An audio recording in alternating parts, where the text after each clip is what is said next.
Halo sobat, mari kita berkelana kembali. Kali ini kami mengajak sobat sekalian berpetualang di kebun kelapa sawit. Ada apa sih di kebun kelapa sawit? Ya pasti ada kelapa sawit. Namun, kali ini yang akan kita bahas bukan kelapa sawit. Apakah sobat tahu hamparan hijau yang ada pada gawangan kelapa sawit itu? Ya, itu adalah Mucuna bracteata. Si Mucuna ini memang sengaja ditanam pada perkebunan kelapa sawit, yaitu pada tanaman belum menghasilkan alias TBM, yang berguna sebagai penutup lahan dengan bahasa kampungnya yaitu cover crop. Karena si Mucuna ini adalah jenis legum alias kacang-kacangan, makanya disebut LCC atau legum cover crop. Kenapa sih dijadikan penutup lahan? Apa sih manfaatnya?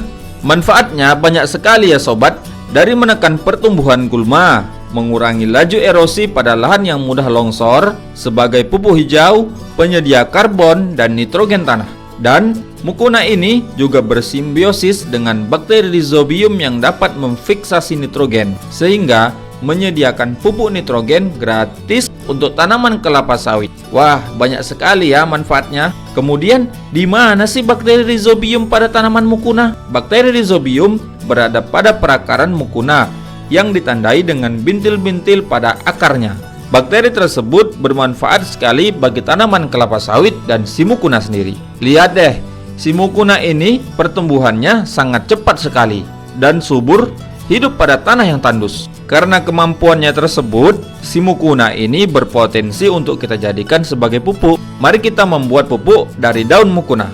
Namun sebelum membuat, apa sih kandungan hara pada Mucuna? Menurut penelitian Samora dan Salundik pada tahun 2006, Mucuna bracteata mengandung nitrogen sebesar 3,71%, fosfor 0,38%, kalium 2,92%, kalsium 2,02%, magnesium 0,36%, C organik 31,4%, dan rasio C per N yaitu 8,46%. Wah sobat, nggak salah lagi kan kalau kita jadikan si Mucuna ini sebagai pupuk. Soalnya kandungan haranya sangat kompleks, mengandung 3 hara makro yang sangat penting seperti nitrogen, fosfor, dan kalium. Meski kandungan nitrogennya lebih tinggi daripada lainnya. Sobat bisa jadikan si Mucuna ini sebagai pupuk kompos bersama dengan bahan organik lainnya.